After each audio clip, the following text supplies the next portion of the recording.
Hello students, welcome back to my channel students versus study. आज हम इस video में करने वाले हैं क्लास 10th एनसीईआरटी इकोनॉमिक्स के chapter globalisation and the Indian economy का सेकंड पार्ट। चलिए स्टार्ट करते हैं। सबसे पहले हम बात करते हैं लिबरलाइजेशन की। लिबरलाइजेशन का मतलब होता है कि जब गवर्नमेंट जो है कुछ तरह के बैरियर्स या रेस्ट्रिक्शंस लगा देती है, तो जब उनको हटाया जाता है तो उसी चीज़ को हम बोलते हैं liberalisation. Trade businesses are allowed to make decisions freely about what they wish to import और एक्सपोर्ट। यानी कि लिबरलाइजेशन का मतलब है किसी भी तरह के ट्रेड या किसी भी तरह के बिजनेस में जब कोई भी डिसीजन जो है वो अपने आप बिना किसी की सहमति नहीं लेनी पड़ती है, सिर्फ अपनी सहमति के बलबूते पर जो है कोई भी इम्पोर्ट या एक्सपोर्ट कर सकते हैं, तो उसी को हम बोलते हैं liberalisation. When the government imposes less restrictions than before, it is said to be more liberal। यानी कि जब जो गवर्नमेंट है वो बहुत सारे रेस्ट्रिक्शंस लगा के कुछ रेस्ट्रिक्शंस हटा देती है पहले से, मतलब कुछ रेस्ट्रिक्शन जो है कम कर देती है, तो हम कहते हैं कि हम थोड़ा और ज़्यादा लिबरल हो गए। अब बात करते हैं हम WTO की, that is world trade organisation. ये एक ऐसी ऑर्गेनाइजेशन है जिसका एम जो है यही रहता है कि वो इंटरनेशनल ट्रेड को जो है लिबरलाइज करवा दे। और ये स्टार्ट हुआ था हमारा 1 जनवरी 1995 में डेवलप्ड कंट्रीज़ के द्वारा, यानी कि जो हमारे अमेरिका वगैरह हैं। इसमें जो थे हमारे कुछ तरह के रूल्स जो थे ट्रेड के रिगार्डिंग, और इन ट्रेड के रिगार्डिंग जो हमारे कुछ रूल्स हैं उनको एस्टेब्लिश किया गया था। एंड ये जो हमारी ऑर्गेनाइजेशन है ये भी देखती है कि ये रूल्स जो है अच्छे से फॉलो हो रहे हैं या नहीं हो रहे हैं। एंड इसमें टोटल नंबर ऑफ़ कंट्रीज़ कितनी आती है, 164 कंट्रीज जो हैं इस ऑर्गेनाइजेशन का पार्ट है। एंड इंडिया जो है उसने भी 1 जनवरी 1995 में ही इसको ज्वाइन किया था। अब बात करते हैं क्रिटिसिज्म ऑफ WTO, या फिर हम कह सकते हैं WTO की कुछ डिसएडवांटेजेस।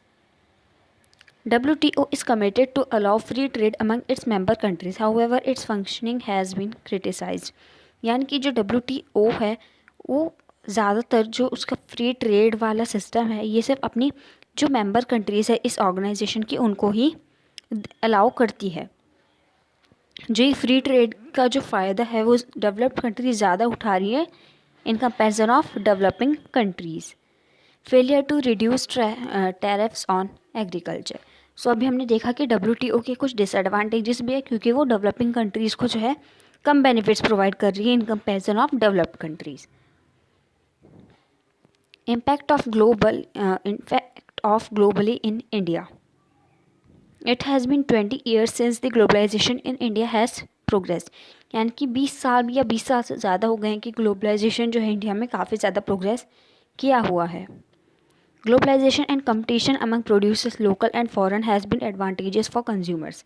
यानी कि जो ग्लोबलाइजेशन के थ्रू जो कंपटीशन है हमारे प्रोड्यूसर्स के बीच में, हमारे लोकल लेवल पे जो हमारे प्रोड्यूसर्स हैं और हमारे जो फॉरेन लेवल पे प्रोड्यूसर्स हैं उनको जो है फ़ायदा हुआ है, उससे ज़्यादा फ़ायदा हो हमारे कंज्यूमर्स को क्यों है फ़ायदा, क्योंकि कंज्यूमर्स के लिए तो चॉइसेस बढ़ गई है ना। एक से एक वैरायटी जो है हमें देखने को मिलती है हर चीज़ में, और उसकी क्वालिटी भी इम्प्रूव होती है एंड कम प्राइस पे भी हमें मिल जाती है। ये हो गए हमारे कंज्यूमर के फ़ायदे। और इसीलिए कम प्राइसेस की वजह से जो लोग हैं वो अब हाई स्टैंडर्ड ऑफ लिविंग यानी कि रहने का जो रहन सहन का तरीका है वो बहुत ही अच्छा कर सकते हैं, जो कि पहले पॉसिबल नहीं था जब हमारे पास ज़्यादा चॉइसेस नहीं हुआ करती थी। अब बात करते हैं हमारी MNCs की। Increase their investment in India over the past 20 years. यानी कि उन्होंने अपना इंडिया में जो इन्वेस्टमेंट है वो पास्ट 20 ईयर्स में जो है काफ़ी ज़्यादा इंक्रीज़ किया है। एंड अगर हम बात करें इन्वेस्टिंग की तो इंडिया में उनको इन्वेस्टिंग का बहुत ज़्यादा फ़ायदा हुआ है। उन्होंने जो इंडस्ट्रीज़ में भी बहुत ज़्यादा इन्वेस्ट किया, फॉर एग्जांपल हमारे automobile industries, electronics, soft drinks, इन सब में, और कुछ तरह की सर्विसेज में जैसे बैंकिंग इन अर्बन एरियाज़ में जो बैंकिंग सिस्टम है इस समय उन्होंने जो है इन्वेस्ट किया है। इन इंडस्ट्रीज़ में जो है काफ़ी सारी जो है नई जॉब्स जो है क्रिएट हो गई है, जो कि एम्प्लॉयमेंट प्रोवाइड करवा रही है। Local companies supplying raw materials also have prospered. यानी कि अब इन इंडस्ट्रीज़ में रॉ मटेरियल भी जाना होगा जिससे मैन्युफैक्चरिंग करके अपना जो सामान है वो बनाए एंड उसको सेल कर सके, बेच सके। तो अब जो लोकल कंपनीज़ है जो इनको रॉ मटेरियल प्रोवाइड कराएगी उनको भी काफ़ी ज़्यादा फ़ायदा हो रहा है, क्योंकि इनको अच्छे पैसे मिल जाते हैं जिनकी वजह से काफ़ी ज़्यादा अमीर हो गए हैं। नेक्स्ट है हमारा steps to attract foreign investment, यानी कि फॉरेन इन्वेस्टमेंट को अट्रैक्ट करने के लिए क्या क्या स्टेप्स किए जाते हैं। Indian government in order to attract foreign investments has set up industrial zones called special economic zones, यानी कि जो इंडिया की गवर्नमेंट है उसने फॉरेन इन्वेस्टमेंट को अट्रैक्ट करने के लिए इंडस्ट्रियल जोन्स जो है उनको सेटअप किया है, जैसे कि हमारा है स्पेशल इकोनॉमिक जोन SEZ। इसमें जो है हमारी वर्ल्ड क्लास फैसिलिटीज़ आती है। फॉर एग्जांपल हमारी इलेक्ट्रिसिटी की facility, water, road, transport, storage, educational facilities, हर तरह की फैसिलिटी जो है इसमें प्रोवाइड की जाती है। Companies which are set up in SEZ will do not have to pay taxes of initial period of 5 years, यानी कि जो कंपनीज हमारी SEZ यानी कि हमारे स्पेशल इकोनॉमिक जोन में जो है सेटअप की गई है तो उन्हें शुरू के 5 सालों तक कोई भी टैक्स नहीं भरना पड़ेगा। Government has allowed flexibility in labor laws such as short duration hiring of workers due to work pressure instead of regular basis to reduce cost of company। जो गवर्नमेंट है वो लेबर को जो है काफ़ी शॉर्ट ड्यूरेशन के लिए जो है एम्प्लॉयमेंट प्रोवाइड करवाती है, क्योंकि अब कंपनीज का पैसा बचाना चाहती है ना, जिससे कि जो हमारे फॉरेन इन्वेस्टमेंट है वो उसको अट्रैक्ट कर सके अपनी तरफ की। इनका जो लेबर है वो तो कम पैसे में और शॉर्ट ड्यूरेशन में काम कर रहे हैं, तो हम यहीं पे चलते हैं, तो इसलिए हमारी जो गवर्नमेंट है वो ऐसा करती है। अब बात करते हैं हम कुछ टॉप इंडियन कंपनीज़ की। Several Indian companies have been able to benefit from the increase competition, यानी कि इंक्रीज कॉम्पिटिशन की वजह से बहुत सारी इंडियन कंपनीज़ को जो है बेनिफिट हुआ है। उन्होंने जो है नई नई टेक्नोलॉजीज़ में जो है इन्वेस्ट किया है एंड उनका जो प्रोडक्शन का स्टैंडर्ड है उसको भी उन्होंने काफ़ी ज़्यादा उभारा है। फॉर एग्जांपल अगर हम बात करें टाटा मोटर्स की, इन्फोसिस की, रैनबैक्सी की, एशियन पेंट्स, सुंदरम फास्टनेस जो कि नट बोल्ट वाली है, सो ये सब जो है वर्ल्ड वाइड यानी कि पूरी दुनिया में जो है फेमस हो चुकी हैं, क्योंकि इनका जो प्रोडक्शन का स्टैंडर्ड वो काफ़ी ज़्यादा उभर कर आया है। Globalisation has opened new opportunities for service companies particularly IT industries, यानी कि जो ग्लोबलाइजेशन है उसकी वजह से नई नई अपॉर्चुनिटीज़ जो हैं वो भी खुल के आई हैं हमारे सामने फॉर सर्विसेज कंपनीज़ की अगर हम बात करें, और पर्टिकुलरली हमारे IT इंडस्ट्रीज़, इसमें बहुत सारी अपॉर्चुनिटीज़ जो हैं वो क्रिएट हुई हैं। फॉर एग्जांपल हमारे कॉल सेंटर्स और कुछ तरह की इंडियन कंपनी जो कि मैगज़ीन जो कि लंदन बेस्ड कंपनी पे जो है हमारी प्रोड्यूस की जाती हैं। Services like data entry, accounting are done cheaply in India and exported to the developed countries, यानी कि बहुत सारे सर्विसेज जैसे कि हमारी डाटा एंट्री हो गई, अकाउंटिंग हो गई, ये सब जो है इंडिया में काफ़ी सस्ते में किया जाता है एंड इसको एक्सपोर्ट कर दिया जाता है हमारी डेवलप्ड कंट्रीज़ में। अब बात करते हैं हम ग्लोबलाइजेशन एंड स्मॉल प्रोड्यूसर्स की। For small producers globalisation poses serious challenge of either to compete or perish, यानी कि स्मॉल प्रोड्यूसर्स के लिए जो ग्लोबलाइजेशन है इसका बहुत ज़्यादा सीरियस इफेक्ट देखने को मिला है उनके ऊपर, क्योंकि या तो उन्हें कम्पीट करना होगा इतने बड़े बड़े प्रोड्यूसर्स के साथ, फॉरेन प्रोड्यूसर्स के साथ, या फिर जो हमारी कंट्री के प्रोड्यूसर्स हैं उनके साथ, या फिर उन्हें अपना कामकाज जो है बंद करना पड़ेगा ये प्रोड्यूसिंग का। इंडस्ट्रीज़ हो गई जैसे हमारे battery industries, plastics, toys, dairy products और वेजिटेबल ऑयल, ये सब उसी के एग्जांपल है जिनको बहुत ज़्यादा धक्का लगा है इस कंपटीशन के थ्रू, इस ग्लोबलाइजेशन के थ्रू। बहुत सारे हमारे जो वर्कर्स हैं वो बेरोज़गार हो गए, उनकी दुकानें जो है बंद हो गई हैं। Small industries in India employ the largest number of workers in the country next to agriculture, यानी कि एग्रीकल्चर के बाद हमारी स्मॉल इंडस्ट्रीज़ ही हैं इंडिया में जिसमें हमारे काफ़ी ज़्यादा लोग एम्प्लॉयड हैं। कितने हैं? 20 मिलियन लोग, और इनको जो है धक्का लगा है, तो देखिए कितनी ज़्यादा पॉपुलेशन को धक्का लगा है हमारी इंडिया में। नेक्स्ट टॉपिक है हमारा कंपटीशन एंड अनसर्टेन एम्प्लॉयमेंट। अब जो ग्लोबलाइजेशन है हमने देखा कि उसका इम्पैक्ट तो पड़ा है हमारे वर्कर्स की लाइफ पर, किसी भी तरह की उनके पास अब जॉब सिक्योरिटी नहीं है। अब वो जो है एक तरह से हम कह सकते हैं कि शॉर्ट ड्यूरेशन के लिए जो है एम्प्लॉयड है, कभी भी वो अनएम्प्लॉयड हो सकते हैं।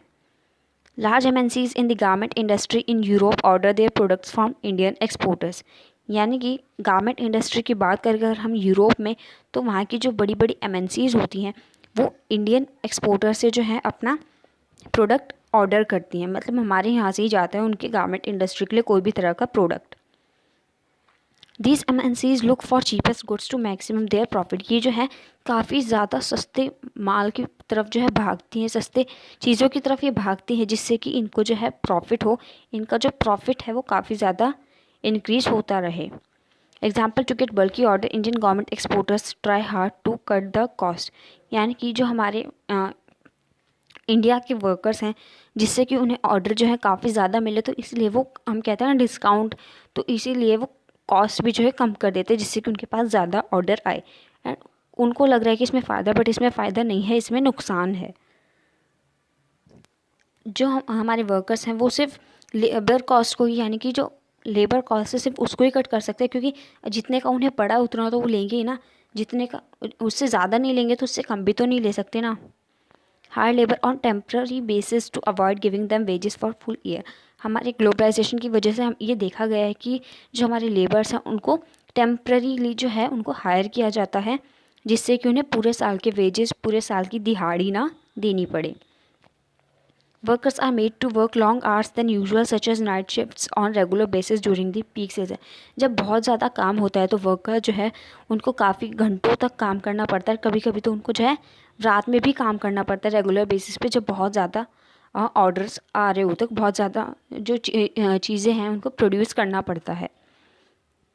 To meet both ends workers work overtime in lower wages. इसलिए जो हमारे वर्कर्स हैं वो कम पैसों में भी ज़्यादा काम करने के लिए तैयार हो जाते हैं क्योंकि उनको एम्प्लॉयमेंट मिल रहा है।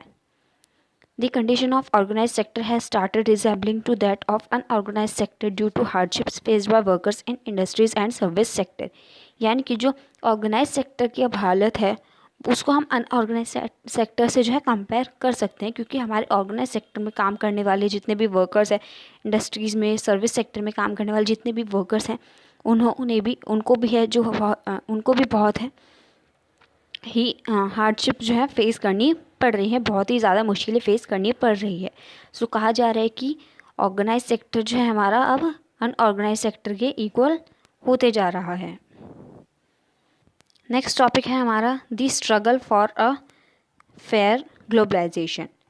It is visual that not everyone has benefited from globalisation. यानी कि अब ये तो हमें पता चल गया कि हर किसी को जो है ग्लोबलाइजेशन का फ़ायदा नहीं मिला है। जो रिच लोग हैं, पावरफुल लोग हैं, एजुकेटेड लोग हैं, उनको जो इसका सबसे ज़्यादा फ़ायदा देखने को मिला है, बट जो हमारे पुअर और लेस एजुकेटेड लोग हैं उनको किसी भी तरह का फ़ायदा देखने को नहीं मिला है। To ensure that everyone get their fair share of benefits, government can play huge role in policy making।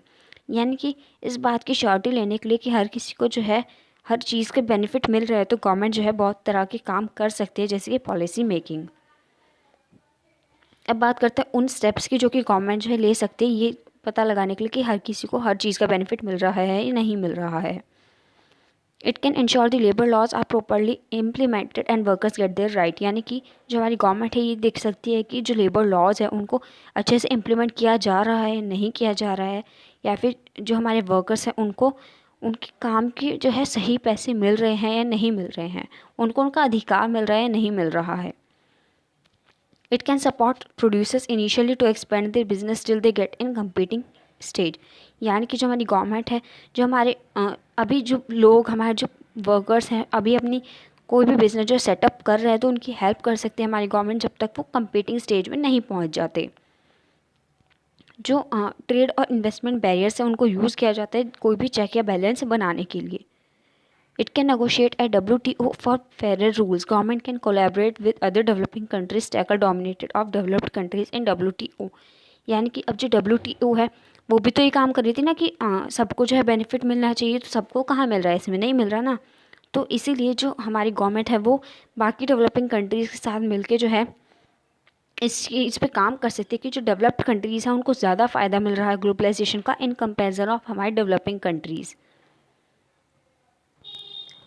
बीते कुछ सालों की बात करें तो ग्लोबलाइजेशन का काफ़ी ज़्यादा इफ़ेक्ट पड़ा है हमारे लोगों पर। This people can bring out change to achieve fair globalisation. इसलिए जो लोग हैं वो भी अपनी आवाज़ उठा सकते हैं जिससे कि उनको भी ग्लोबलाइजेशन का फ़ायदा हो। तो अब हमारा चैप्टर तो ख़त्म हो गया, तो एक कंक्लूजन ही निकाल लेते हैं हम। हमने शुरू में पढ़ा कि ग्लोबलाइजेशन वगैरह क्या होता है, हमने इसके बारे में जाना। हमने पढ़ा कि इसका मतलब सिर्फ यही है कि जब बहुत सारी कंट्रीज जो हैं किसी ना किसी तरीके से आपस में जुड़ी हुई होती है तो उसी चीज़ को हम कहते हैं ग्लोबलाइजेशन। जो ग्लोबलाइजेशन में ज़्यादा रोल है, ज़्यादा जो भूमि है वो निभाई जाती है हमारी एमएनसीज और हमारी आईटी टेक्नोलॉजी के द्वारा।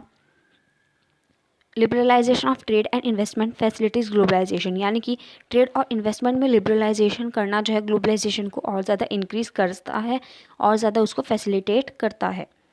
International level WTO to put a pressure on developing countries to liberalise their trade and investment, यानी कि अगर हम इंटरनेशनल लेवल की बात करें तो WTO जो है उसमें हमारे डेवलप्ड कंट्रीज़ को ज़्यादा फ़ायदा मिल रहा है in comparison of developing countries.